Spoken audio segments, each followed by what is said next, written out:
高嘅玄鐵寶劍加天下精金，諸者將不生所學，包括岳飛嘅劍之內，邊個得到就可以紅白。 Dikisahkan sebuah legenda, Guo Qing dan istrinya Wang Yung diberikan sebuah pedang super oleh Yung Guo. Pedang itu kemudian dilelehkan dengan emas dan ditempa kembali menjadi dua pedang baru, yang mereka beri nama Golok Naga dan Pedang Langit. Siapapun yang memiliki kedua senjata ini akan merajai dunia persilatan. Kedua pedang itu diperebutkan oleh dua kelompok. Aliansi pertama dipimpin oleh Shaolin, Wutong, Ngomai, Kunlun, Hungtung, dan Washan. Aliansi kedua merupakan salah satu sekte Ming dari Persia yang disebut sekte iblis karena dianggap selalu berbuat onar melawan dinasti Yun dan pemerintah. Markas sekte ini berada di lembah terang yang dipimpin oleh 4 pesilat berilmu tinggi: naga ungu, elang putih, singa emas, dan si kumis kalong hijau. Persaingan dua aliansi itu tidak membuat Chang Suisan yang merupakan murid kelima Chang Sangfung berpisah dengan istrinya Yan Soso, anak dari elang putih. Mereka bahkan berteman baik dengan Seshun yang dijuluki singa emas. Xing Kun yang berusaha memusnahkan sekte itu termasuk keluarga singa emas. Singa emas yang tidak terima membunuh banyak orang tidak berdosa dalam balas dendamnya. Suisan dan Soso merahasiakan keberadaan temannya itu dan memilih pergi ke Pulau Es dan Api. Dunia persilatan mulai dihebohkan kembali saat ulang tahun ke-100 Chang Sangfung. Suisan dan Soso membawa anak mereka yang masih bocah yang bernama Wuji. Saat di pasar, Soso membelikan gula-gula untuk Wuji. Tiba-tiba muncul dua sosok penjahat dengan jurus tapak jinsnya yang sangat ditakuti dan tidak mampu ditandingi oleh Suisan dan Soso.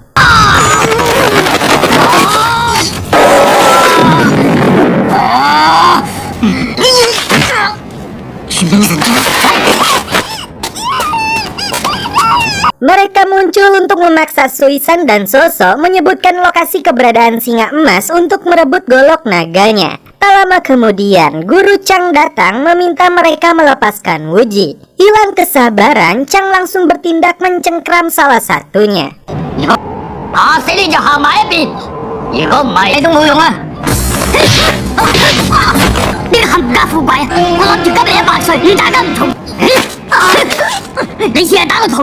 Saat mereka melakukan pertukaran, Wuji terkena jurus telapak jins.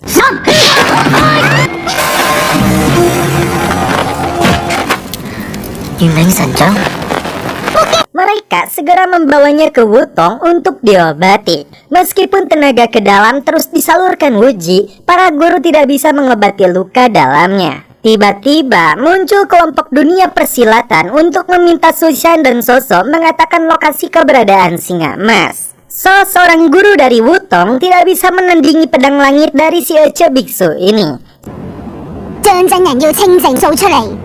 同埋講出金毛獅王喺邊度？武當派係乜嘢地方？話攞人就信，我哋係一定要得到手嘅，咁夠宋大俠幾招啦！素文滅絕斯坦。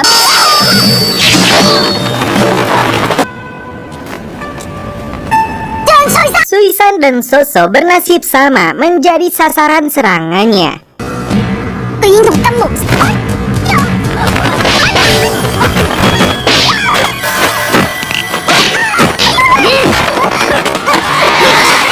Guru Chang yang sedang berulang tahun ke-100 ini harus merayakan hari bersejarahnya dengan meladeni manusia-manusia yang haus kekuasaan. Tidak ingin Wutong dan gurunya terkena masalah, Susan melakukan hal yang tak terduga untuk melindungi temannya. Dan ini yang dia lakukan.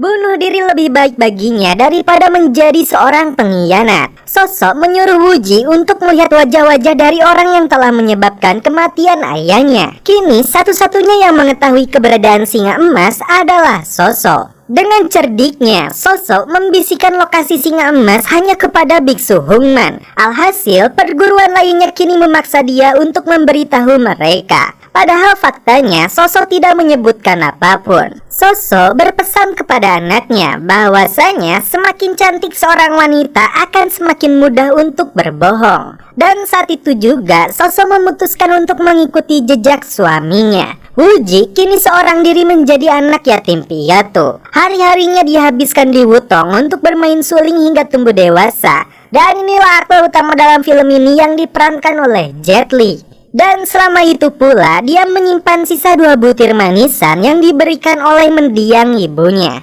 Sampai saat ini Guru Chang terus menyalurkan tenaga dalamnya untuk menjaga Wuji karena racun dari telapak jins itu masih bersarang dalam tubuhnya. Dia menyebut hanya Biksu Koki yang memiliki jurus matahari yang bisa menyembuhkannya. Kala itu dia tidak sengaja menemukan buku dari jurus yang dianggap hilang selama ratusan tahun.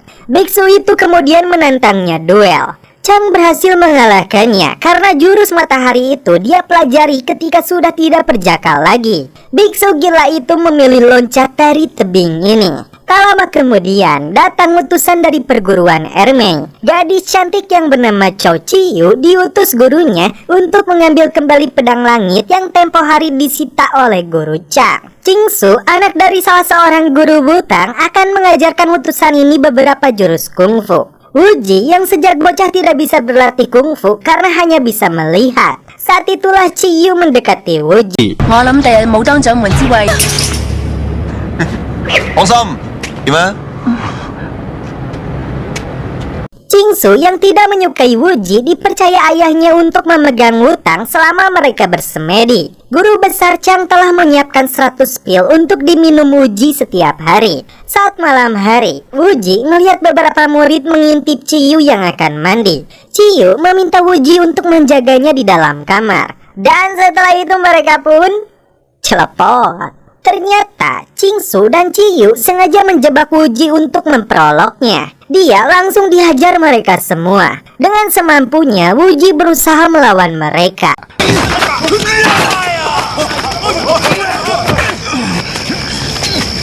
個孤兒仔，其實你都唔知係咪五師叔生嘅。如果捉住佢，我斬佢隻手。 Tiba-tiba muncul seorang wanita bercadar bernama Sichiu yang membantu Wuji.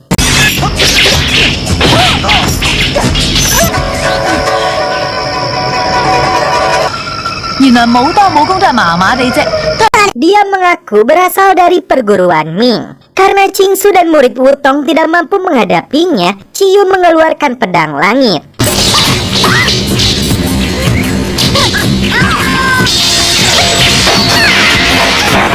Kesempatan itu justru dimanfaatkan Sichu untuk memotong rantai yang membelenggu tangannya. Mereka berdua akhirnya terpojok di pinggir tebing. Chiyu kembali mengeluarkan pedang langit yang memotong tanah di tebing tersebut, yang membuat Wuji dan Sichu terperosok ke bawah jurang.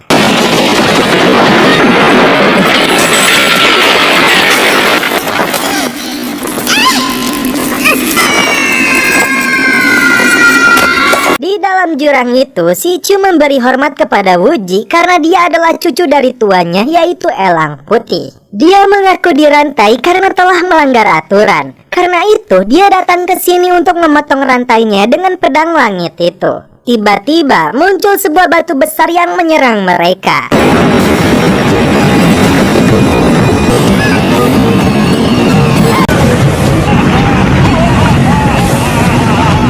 年後仲會有人落嚟陪我啊！ Ternyata dia adalah biksu gila yang diceritakan Guru Chang kepada Wuji. Koki biksu ini akan memakan mereka berdua untuk membalaskan dendamnya kepada Guru Chang. Wuji langsung melindungi Sichu karena dia bukanlah murid Wutong. Tiba-tiba Wuji ambruk. Racun dari tapak jins yang bersarang di tubuhnya kembali bereaksi. Wuji merasa kedinginan. Hanya jurus matahari yang dimiliki biksu gila ini yang bisa menyembuhkannya. Dia akan mengajarkan ilmu itu, tapi dengan syarat Wuji harus mencela Guru Chang. Meskipun sudah tidak berdaya selama 8 tahun, namun Wuji menolak melakukan itu. Guru besar Chang adalah sosok pengganti orang tuanya yang sangat dia hormati. Malam itu, Wuji kedinginan. Sichu membantu menghangatkan tubuh Wuji dengan pelukannya. Hari berganti.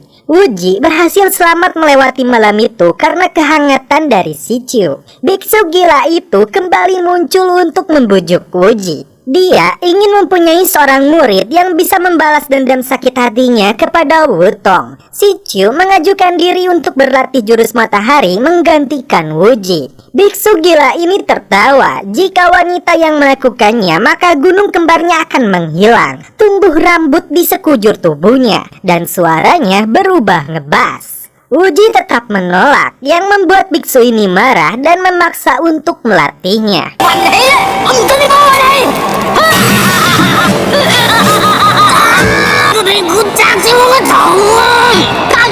Bongkahan batu ali keluar dari mulut Wuji.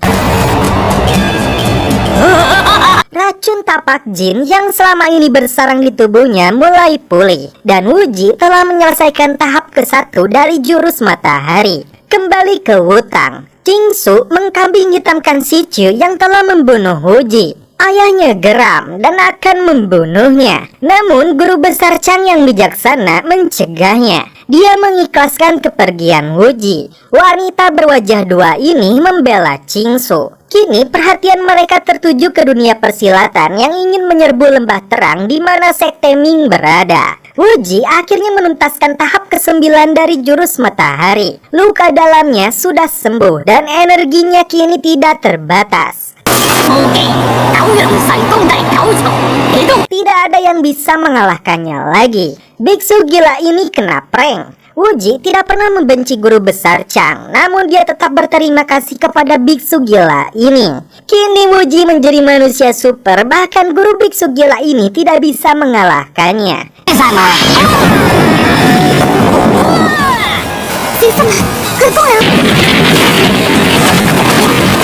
Dia dilempar ke atas bagaikan bola bacon. Wuji berjanji akan membalaskan dendam kematian orang tuanya, dan dia berjanji tidak akan meninggalkan Sichu yang telah berjasa kepadanya.8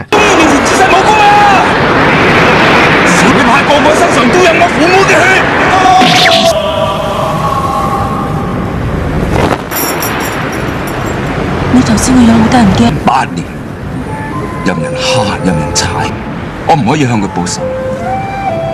天有太陽，我就唔俾你離開我。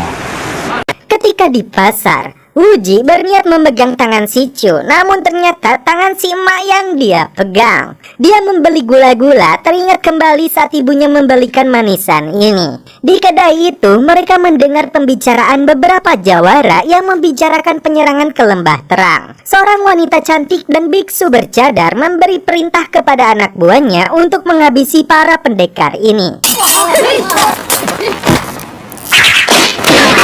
Dan wanita cantik ini begitu mirip dengan mendiang ibunya. Dia sempat melihat Wuji dan Sichu. Bahkan dua jawara jins yang telah melukainya 8 tahun lalu menjadi antek dari wanita ini. Wanita cantik yang sangat berpengaruh dengan ribuan prajurit di belakangnya.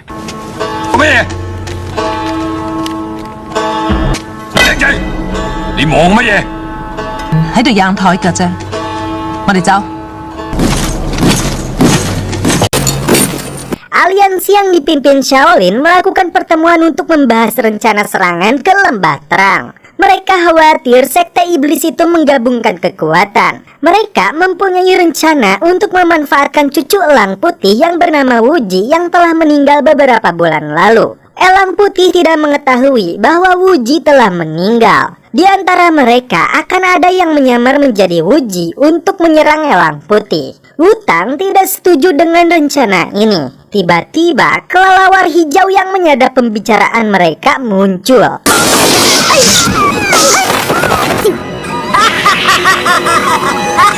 Biksuni ini menyerang kelelawar hijau dengan pedang langitnya dan membunuh korban yang telah dia sandra. Kelelawar hijau kembali ke lembah terang karena rencana busuk dari musuh mereka telah dia dengar. Dia memberi perintah kepada seluruh pasukannya untuk membunuh jika ada yang mengaku cucu elang putih bernama Wuji. Secara pribadi, kelelawar hijau meminta bantuan elang putih untuk menyedot racun di bujurnya. Dan ini yang dilakukan elang putih. Wuji dan Sichu sampai di lokasi peperangan. 佢哋闖入五行旗嘅禁區。 Jingsu yang memimpin pasukan berkuda mundur karena melihat jebakan dari sekte Ming yang bersembunyi di dalam tanah.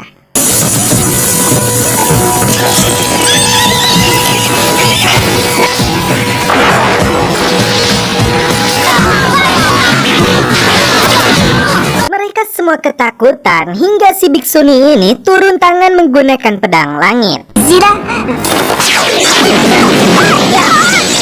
Pertarungan berlanjut di bawah tanah. Pedang langit itu dengan mudah membantai pasukan sekte iblis. Mereka kembali melakukan perlawanan dengan formasi perisai silau.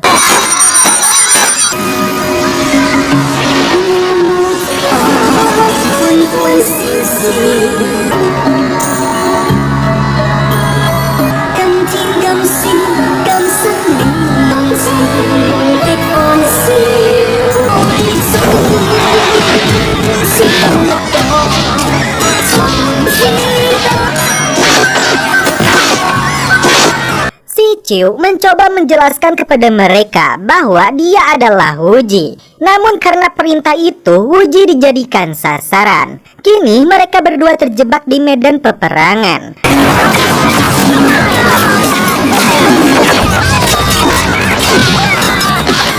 Wuji yang sekarang beda dengan yang dulu, dia mengeluarkan jurus matahari untuk mencegah peperangan ini.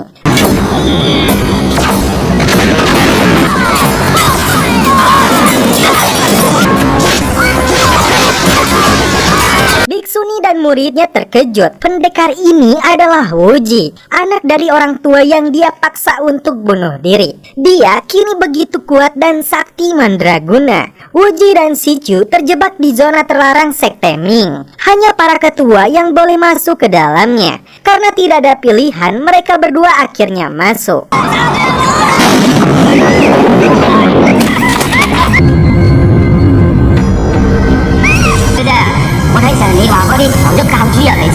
Wuji sempat curiga kepada Sichu. Meskipun seorang pelayan, tapi dia tahu jalan rahasia. Sichu tidak bisa mengatakannya saat ini. Jika waktunya tepat, dia akan membeberkan semuanya. Mereka menemukan jejak kaki. Rupanya, Xingkun ngecapruk di hadapan mendiang yang ketua sekte iblis. Xingkun telah memperdaya 6 perguruan untuk berperang terhadap sekte Ming. Dia mengaku ingin mempelajari jurus sihir karena berambisi menjadi kepala dinasti Yun. Ketua sekte Ming diketahui telah hilang selama 20 tahun dan mati di sini. Wuji menangkap basah otak dari pelaku adu domba peperangan ini. Selama 20 tahun dia bersembunyi di Shaolin karena telah berselingkuh dengan istri Yung. Ketika Xingkun menyerang, Wuji langsung mengeluarkan jurus mataharinya.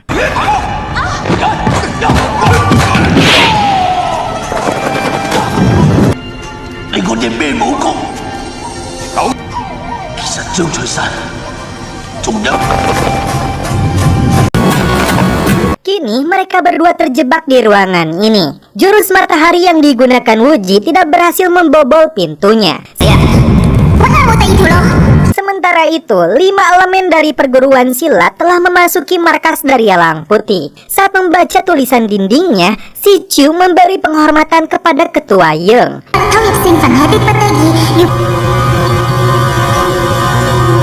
Tiba-tiba muncul tulisan di dinding. Siapapun yang menghormatinya akan mendapatkan jurus sihirnya dan dapat menghancurkan batu penghalang gua ini. Ketua sekte ingin singa emas menjadi penerusnya. Jurus rahasia ini bisa dikuasai oleh orang biasa dalam waktu 30 tahun. Namun bagi ahli kungfu hanya membutuhkan waktu 6 jam saja. Sementara itu, kelelawar hijau mulai kewalahan. 2 palang merah gadungan ini memilih korban wanita untuk mereka celepot. Elang putih terkena serangan dari guru-guru Wutong. Kelelawar putih langsung menotok aliran darahnya. Karena kelompok dari markas sekte sudah terdesak, pertempuran dihentikan. Elang putih sempat ingin melakukan aksi bunuh diri. Tiba-tiba Wuji muncul untuk meminta mereka semua tenang dan menghentikan pertumpahan darah. Pertempuran sekte Ming dan 6 perguruan ini semua siasat jahat dari Xing Kung, gurunya Suhun. Dia mengabdi kepada Yun dan saat ini bersembunyi di Shaolin menggunakan cadar. Seorang pendekar biksu muncul.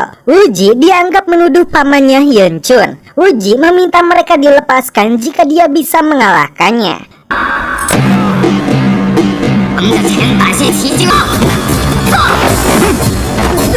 Jual beli serangan antara biksu dan Uji langsung terjadi.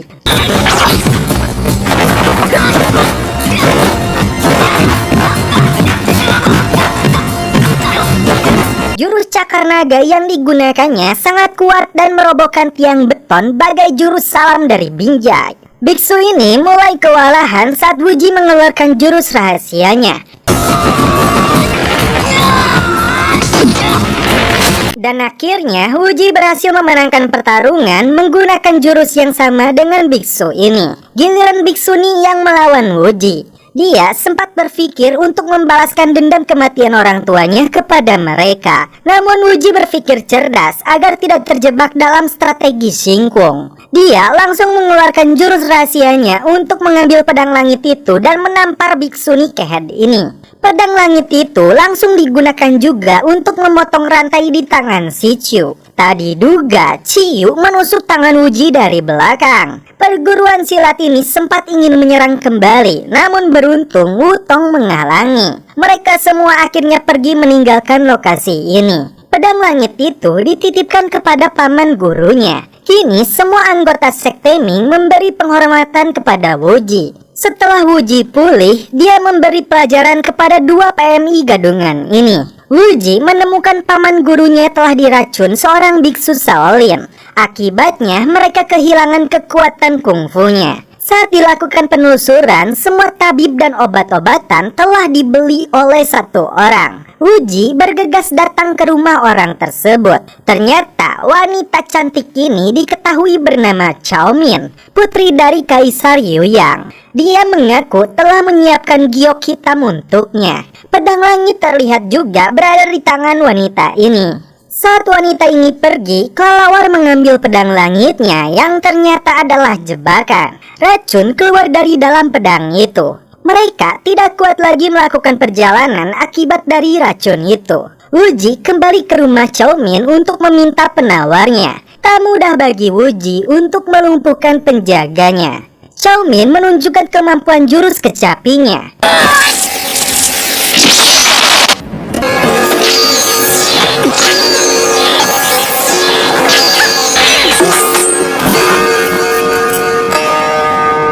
Wuji yang mulai tidak sabar langsung meladeninya. Dia mengeluarkan jurus manja padahal ingin dipeluk Wuji. Karena wanita ini keras kepala, Wuji mengeluarkan jurus sandalannya untuk mempermalukan wanita ini.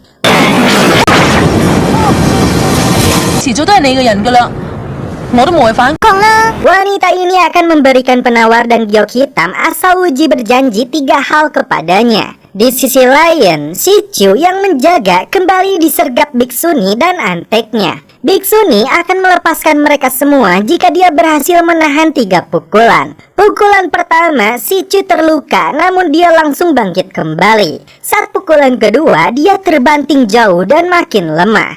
Dan saat pukulan ketiga yang bisa membunuhnya malah Biksuni itu yang mental. Rupanya Wuji datang tepat pada waktunya. Wuji langsung memberikan obat itu kepada anggotanya. Tak lama kemudian, Cao Min kembali muncul. Wuji sudah berjanji akan melakukan 3 hal untuknya. Yang pertama, Wuji dilarang menikahi si Ciu. Kembali melakukan perjalanan, Wuji dan rombongan sampai di Shaolin. Sampai di dalam, mereka terkejut. Puluhan murid Shaolin telah terbunuh. Tiba-tiba musuh menyerang.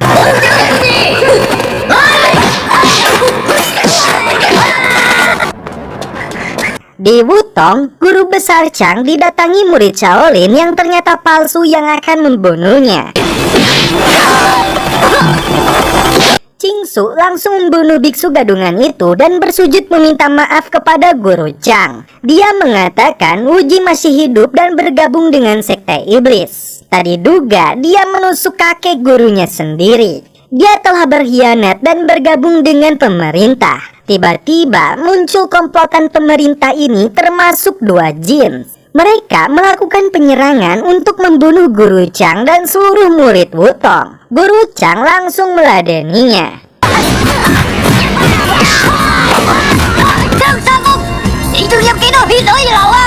Akan tetapi, muncul Wuji yang sudah berubah menjadi seorang pendekar kuat.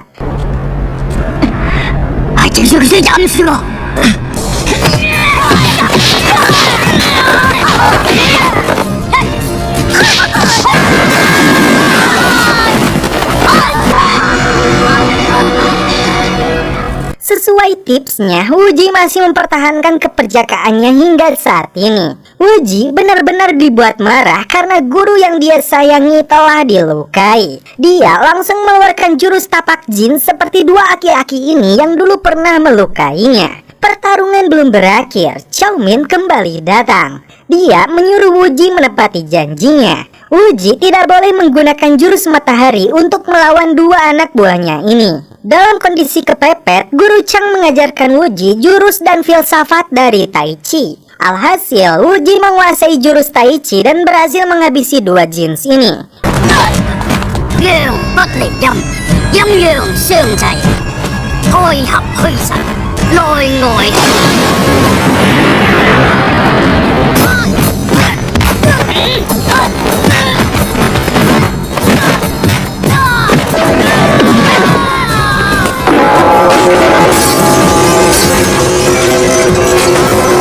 Elang putih dan kelelawar hijau tiba. Namun dengan kecantikannya, Wuji tidak bisa berkutik di hadapannya.